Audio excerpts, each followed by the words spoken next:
Goddess cafe टैरेक का episode 6। सो अगर channel को अभी तक सब्सक्राइब नहीं किया है तो कर देना। एंड इस एपिसोड की शुरुआत में हम रियोसेन को देखते हैं जो कहीं बाहर से घर पर वापस आ गई थी और उसे घर में कोई भी नहीं दिख रहा था। और जब वो थोड़ा किचन के पास जाकर देखती है तो उसे किचन में से हयातो और शिरागिकुसेन की आवाज आती है, जहाँ हयातो बोल रहा था कि ये मेरा पहली बार है, सो मुझे नहीं पता कि करना कैसे है। और तभी शिरागिकुसेन की आवाज आती है कि मैं तुम्हें बताती हूँ ना, उसे जरा बीच में रखो अच्छे से। सो उनकी बातें सुनकर रियोसेन को कुछ और ही लगने लगता है कि ये दोनों वो वाला काम कर रहे हैं। सो वो अगले ही पल में किचन का दरवाजा खोलती है और बोलती है कि तुम लोग क्या कर रहे हो। लेकिन अंदर आकर उसे पता चलता है कि शिरागिकुसेन तो हयातो को सैंडविच बनाना सिखा रही थी। सो वो भी बोलने लगती है कि अच्छा तो तुम हयातो को टोस्टेड सैंडविच बनाना सिखा रही हो, मुझे भी बिल्कुल यही लग रहा था। हयातो अभी भी उसकी तरफ देख रहा होता है। एंड उसके बाद जो रियोसेन होती है वो भी एक एप्रन पहन लेती है और बोलती है कि किकुचन मैं भी हयातो को तुम्हारे साथ सैंडविच बनाना सिखाती हूँ। हयातो बोलता है कि नहीं, शिरागिकुसेन ही काफी है मेरे लिए। सो तभी रियोसेन बोलती है कि तुम्हें दिख भी रहा है कि तुम कितने घटिया हो सैंडविच बनाने में। सो हयातो बोलता है कि मैं अपने बने हुए सैंडविच को खुद ही खा लूंगा, ओके।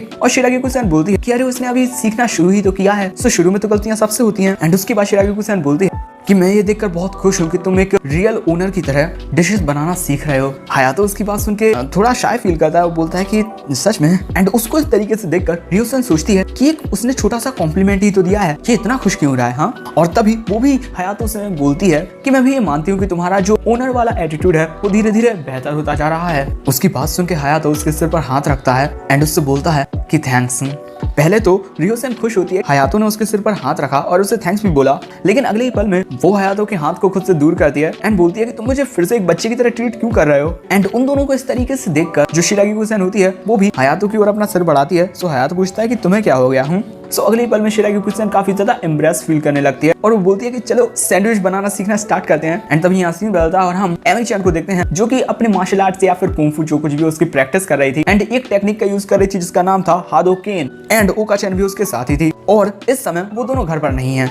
और तभी यहाँ फिर से सीन बदलता है और हम देखते हैं कि शिरागिकुसेन हयातो को सैंडविच बनाना सिखा रही थी। एंड उन दोनों को इतना करीब देखकर, इतने प्यार से बातें करता हुआ देखकर रियोसेन को बिल्कुल भी अच्छा फील नहीं हो रहा था। इसी वजह से वो तुरंत ही जाती है, हयातो को शिरागिकुसेन से अलग करती है और वो शिरागिकुसेन से बोलती है कि तुम हयातो को पुराने जमाने वाला सैंडविच बनाना सिखा रही हो, तो उसे आज की यंगर जनरेशन को जो पसंद आए वो सैंडविच बनाना सिखाना चाहिए। सो शिरागिकुसेन बोलती है लेकिन इस तरीके से सैंडविच मुझे बनाना ग्रैंडमा ने सिखाया था। सो रियोसेन बोलती है लेकिन अब ये ओल्ड फैशन हो गया है और हमें वक्त के साथ बदलते रहना चाहिए। एंड उसके बाद उन दोनों की सैंडविच को लेकर बहस होने लगती है। सो हयातो बोलता है अरे भैया मुझे सैंडविच बनाना सिखाओ, चाहे कुछ भी है सिखाओ तो। सो तभी रियोसेन हयातो से पूछती है कि तुम कौन सा वाला सैंडविच चुनोगे हमारे कैफे के लिए, आफ्टर ऑल तुम हमारे कैफे के ओनर हो। सो हयातो बोलता है कि हाँ मैं मानता हूँ कि ग्रैंडमा का जो मेन्यू है वो थोड़ा ओल्ड फैशन है। सो उसकी बात सुनकर तो शिरागिकुसेन को झटका लग जाता है और वो हयातो से बोलती है कि आखिर तुम ग्रैंडमा के सैंडविच के बारे में ऐसा कैसे बोल सकते हो। और वो हयातो से ये भी पूछती है कि क्या तुमने पहले कभी ग्रैंडमा के हाथ का बना सैंडविच खाया है। हयातो बोलता है कि नहीं।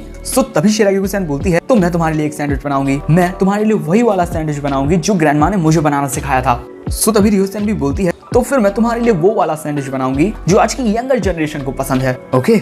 उसके बाद हो जाता है इन दोनों के बीच का कंपटीशन शुरू और बेचारा हयातो बोलता है कि आखिर ये सब यहाँ पर हो क्या रहा है, मुझे सैंडविच बनाना सीखना है। और तभी यहाँ पर सीन बदलता है और हम अकाने को उसके बैंड वाली फ्रेंड्स के साथ देखते हैं और वो उन्हें बता रही थी कि हम हमारे ब्रांड का नाम मूसी मुस्टैक गर्ल्स क्यों नहीं रख लेते। सो उन्हें वो पसंद नहीं आता। सो अकाने बोलती है तो फिर मुस्टैक गर्ल्स और मूसी कैसा रहेगा। और वो उन्हें जितने भी नाम बताती है उनमें मुस्टैक होता है। सो उन्हें कोई भी नाम पसंद ही नहीं आता। लेकिन तभी अकाने-san को कोई कॉल करता है एंड उस फोन कॉल को देखकर अकाने-san काफी हैरान हो जाती है। उसकी दोस्त उससे पूछती है कि क्या तुम फोन नहीं उठाओगी। सो अकाने बोलती है कि नहीं और वो अपनी फोन को जिम में रख लेती है। और तभी यहाँ सीन बदलता है और हम देखते हैं कि शिरागिकुसेन ने सैंडविच बना लिया है, बिल्कुल ग्रैंडमा वाला। और वहीं दूसरी तरफ रियोसेन ने भी यंगर जनरेशन को जो पसंद आया वो वाला सैंडविच बनाकर तैयार कर दिया होता है। और वहीं तीसरी तरफ हयातो खुद का बना सैंडविच खा रहा होता है, क्योंकि अगर वो नहीं खाएगा तो कौन खाएगा। उसके बाद वो दोनों लड़कियां हयातो से बोलती हैं कि आखिर तुम वो सैंडविच क्यों खा रहे हो, वो तो कितना भद्दा दिख रहा है। सो हयातो बोलता है कि अगर मैंने इन्हें फेंक दिया तो हमारा बहुत सारा फूड मटेरियल वेस्ट हो जाएगा। उसके बाद वो दोनों लड़कियां बोलती हैं कि जो सैंडविच हमने बनाया है प्लीज उसे ट्राई करके बताओ कि किसका ज्यादा अच्छा है। उसके बाद हयातो उन दोनों के सैंडविच की ओर देखता है और वो बोलता है कि मेरा पेट तो देखो भैया पूरा भर चुका है, क्योंकि मैंने बहुत सारा अपना बनाया हुआ सैंडविच खा लिया है। सो रियोसेन बोलती है अरे तुम्हें हमारा सैंडविच ही तो चखना था। सो हयातो उन दोनों से सॉरी बोल के वहां से चला जाता है और वो उन दोनों से जाते हुए ये भी बोलता है कि अब मैं थोड़ा बहुत सैंडविच बनाना सीख गया हूँ और तुम्हें ये जो सैंडविच है ना वो बाकी की उन 3 लड़कियों को टेस्ट करवाना चाहिए, ओके। एंड उसके जाने के बाद वो दोनों लड़कियां यही सोचती हैं मैं तो बस ये चाहती थी हयातो कि तुम मेरे बने सैंडविच की तारीफ करो और कहो कि ये काफी अच्छा बना है। और वहीं हयातो अपने कमरे में लेटा हुआ बताता है हमें कि अगर मैं किसी एक के बने सैंडविच की तारीफ करता तो दूसरी अपने आप ही नाराज हो जाती और मैं ऐसा नहीं चाहता था। एंड उसके बाद यहाँ पर रात का सीन दिखाया जाता है जहाँ पर शिरागी कुसेन रियो सैन के बने हुए सैंडविच की काफी तारीफ कर रही थी और रियो सैन भी शिरागी कुसेन के बने सैंडविच को टेस्ट करके बोलती है कि सच में ये भी बहुत अच्छा बना है। उन दोनों को देखकर हयातो बोलता है कि तुम दोनों तो फिर से एक साथ हो गई। हाँ, सो वो दोनों बोलती है कि हाँ बिल्कुल, हम कोई लड़ाई थोड़ी कर रहे थे। हाँ, और वही जो एमी चैन होती है वो बोलती है कि आखिर मुझे हयाची के हाथ का बना सैंडविच क्यों खाना पड़ रहा है। हाँ, लेकिन जब वो उसे अपना मुंह फुलाकर टेस्ट करती है ना तो उसे वो काफी पसंद आता है और वो हयातो से ये बोलती है कि इसे ना हमें अपने कैफे मेन्यू में रख लेना चाहिए। उसके बाद अगले दिन का सीन दिखाया जाता है जहाँ पर हम एमी चैन को बिल्कुल चुपचाप एक जगह बैठा हुआ देखते हैं और हयातो के कमरे में ओका हयातो से ये बोल रही होती है कि जो एमी चैन है ना वो थोड़ा अजीब तरीके से बिहेव कर रही है। सो हयातो पूछता है कि वो क्या अजीब तरीके से बिहेव कर रही है। सो ओका बताती है कि वो बिल्कुल नॉर्मल बिहेव कर रही है। हयातो बोलता है कि तो इसमें अजीब क्या है। सो ओका बोलती है कि सुबह जब वो सीढ़ियों से नीचे उतर रही थी तब वो बड़ी आराम से उतर रही थी। उसके बाद जब उसने ब्रेकफास्ट खाया तो उसने दूसरी बार खाना ही नहीं लिया। सो हयातो बोलता है वो तो नॉर्मल तरीके से बिहेव कर रही है। सो तभी ओका बोलती है कि यही तो दिक्कत है कि हमारी वियर्ड एमी चैन इतने नॉर्मल तरीके से बिहेव क्यों कर रही है। कहीं उसने किसी दीवार से अपना सिर तो नहीं मार लिया, हमें उसे डॉक्टर के पास लेकर जाना चाहिए। सो हयातो बोलता है कि तुम ये क्या बोल रही हो। सो तभी ओका बोलती है हाँ तुम क्यों मेरी बात समझोगे, तुम तो अपने इस नए लैपटॉप पर काम कर रहे हो सुबह से। सो हयातो बोलता है कि अभी कुछ टाइम पहले ही मैंने नया लैपटॉप खरीदा है इसीलिए मैं सब कुछ इसमें सेटअप कर रहा हूँ। सो तभी ओका चैन बोलती है मैं तो दुआ करूंगी कि तुम्हारा ये नया लैपटॉप ना जल्द से जल्द टूट जाए। उसके बाद यहाँ पर रात हो जाती है और हम कैफे में हयातो और एमी चैन को काम करते हुए देखते हैं जहाँ एमी चैन हयातो से बोलती है कि तुम पहले जा सकते हो, मैं बाकी का सारा काम कर लूंगी। उसका ऐसा बिहेवियर देखकर हयातो बोलता है कि सच में ये काफी नॉर्मल बिहेव कर रही है, वरना ये तो सारा काम मुझ पर थोप कर भाग जाती थी। एंड तभी वो उसके पास खड़ी अकाने से पूछता है कि क्या एमी चैन के साथ कुछ हुआ है। सो अकाने बोलती है शायद से वो अपना कराटे मैच हार गई है इसी वजह से वो ऐसा बिहेव कर रही है। एंड उसका जो ओपोनेंट था वो एक काफी अच्छा फाइटर है जो किक्स वाले अटैक में स्पेशलाइज्ड है। उसकी बात सुन के हयातो बोलता है कि एमी चैन एक बड़ी सी मछली है एक छोटे से तालाब में, लेकिन आखिरकार उसे समुद्र का सामना करना ही पड़ेगा। एंड यहाँ पर हयातो जो बताने की कोशिश कर रहा है शायद से तुम लोग भी समझ गए होगे है ना। सो कमेंट करके जरूर बताना।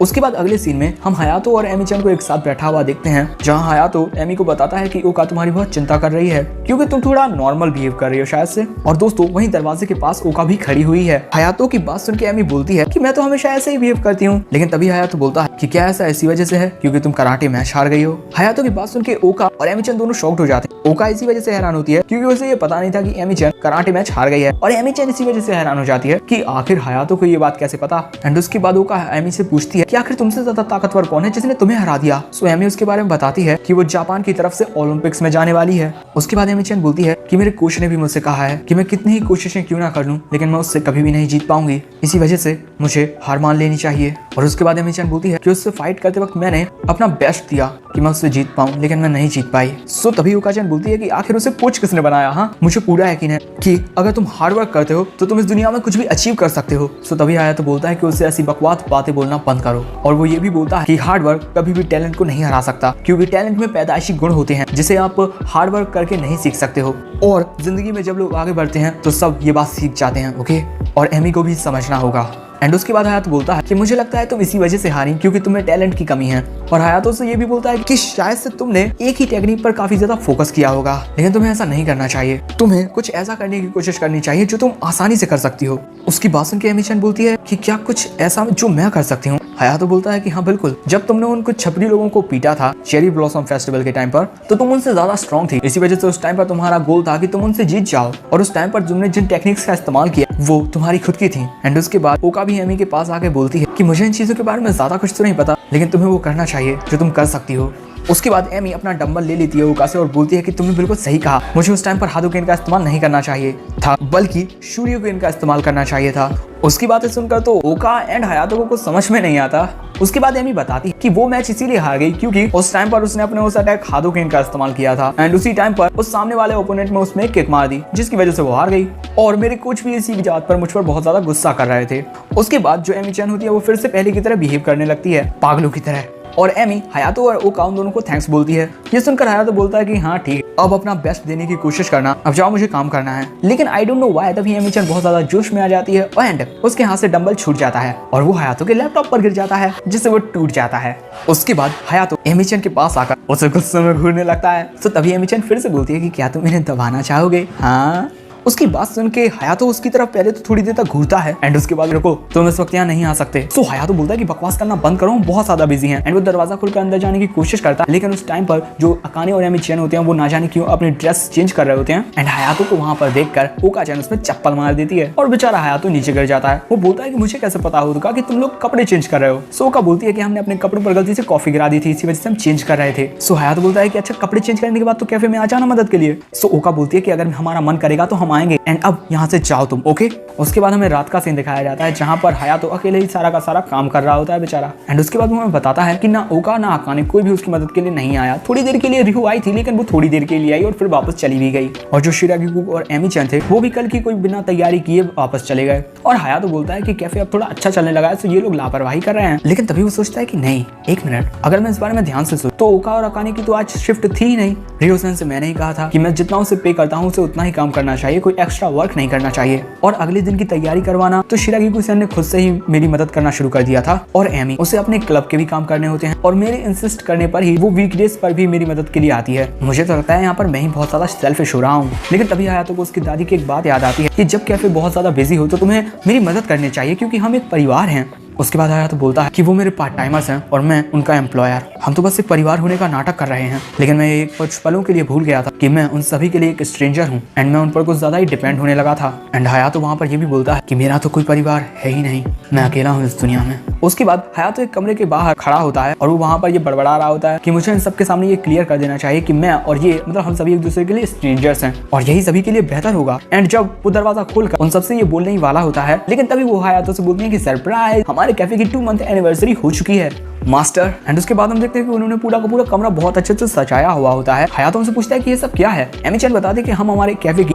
2 मंथ एनिवर्सरी सेलिब्रेट कर रहे हैं। और तभी ओका बोलती है कि पहले महीने तक तो हम सभी तुमसे बहुत ज्यादा नफरत करते थे, इसी वजह से हमने कोई भी कांग्रेचुलेशन पार्टी नहीं की। सो हयातो बोलता है कि तुम ये क्या बोल रहे हो अंडरवेयर गर्ल। तभी अकाने खड़ी होती है और बोलती है कि रियो ने हम सभी से कहा था कि हम तुम्हें एक सरप्राइज पार्टी दें। हयातो इतनी अच्छी तैयारियां देखकर पूछता है कि आखिर तुमने ये सब कब किया। अकाने बोलती है जब तुम सुबह हमारे कमरे में आने की कोशिश कर रहे थे उस वक्त। और तभी रियो-सैन बोलती है कि मुझे पता था तुम काफी ज्यादा शार्प हो, तुम कुछ भी नोटिस कर सकते हो थोड़े से टाइम में, इसी वजह से मैंने अकाने और रियो-सैन से कहा कि तुम लोग ऐसा प्रेटेंड करो कि तुम लोग अपने कपड़े चेंज कर रहे हो। और तभी ओका बोलती है कि हमें ऐसा नहीं करना चाहिए था, ये ज्यादा नोटिस कर लेता और क्या ही होता। उसके बाद शिरागिकु-सैन बोलती है कि मुझे माफ करना, मैंने कल की तैयारी में तुम्हारी कोई मदद नहीं की कैफे में, मैं इस पार्टी के लिए कुकिंग कर रही थी। हयातो दिखता है कि शिरागिकु-सैन ने बहुत ही बढ़िया एक नंबर लाजवाब खाना बनाया है और ये सभी उन लड़कियों ने अपने पैसों से खरीद कर बनाया है। एंड वहाँ पर शिरागिकु-सैन ने 2 मंथ एनिवर्सरी वाली एक नंबर प्लेट भी बनाई थी जिसे हयातो सुबह नोटिस करने वाला था, लेकिन तभी एमी-चैन गिरकर शिरागिकु-सैन को बचा लेती है। लेकिन एमी-चैन बोलती है कि अरे वो तो मैं सच में गिर गई थी। उसके बाद वो सभी लड़कियां हयातो से बोलती हैं कि थैंक्स हम सभी को एक ऐसी जगह देने के लिए जहाँ पर हम सभी एक साथ रहकर इसे एक फैमिली बोल सकें। हयातो उस टाइम पर काफी हैरान होता है। उसके बाद रियो-सैन बोलती है कि तुम हमेशा अपनी बिग सिस्टर पर डिपेंड कर सकते हो, ओके,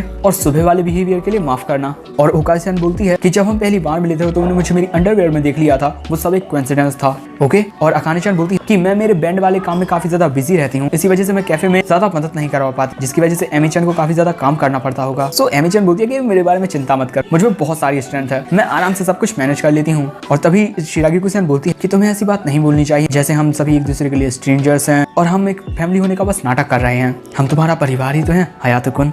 उनकी बात सुनकर हयातो काफी ज्यादा इमोशनल हो जाता है। एंड वो उनसे पूछता है कि क्या तुम सभी मेरी बातें सुन रहे थे। हाँ, तो वो सभी काफी ज्यादा शॉक्ड हो जाते हैं। तभी एमी-चैन आकर हयातो को एक चश्मा पहना देती है बुड्ढो वाला और बोलती है कि देखो लड़कों को नहीं रोना चाहिए। सो हयातो बोलता है कि रो कौन रहा है, ओके। उसके बाद वो सभी खाना खाना स्टार्ट कर देते हैं आफ्टर ऑल उनकी 2 मंथ एनिवर्सरी पार्टी जो है। और वहीं हम अकाने-चैन को देखते हैं जिसे अचानक से किसी पर्सन का फोन कॉल आता है एंड ये होता है उसकी मॉम का कॉल। उसके बाद हम अकाने-चैन को कमरे के बाहर देखते हैं एंड वो फोन पर बात कर रही थी और हम देखते हैं कि अपनी मॉम से बात करने के बाद वो कुछ खास खुश तो नहीं थी। तो आगे के एपिसोड्स में क्या होने वाला ये सब अगले हफ्ते पता चलेगा, ओके। लेकिन कुछ ऐसा होने वाला है जिसमें शायद से अकाने कैफे छोड़कर चली जाए, तो अगला एपिसोड देखना मत भूलना। एंड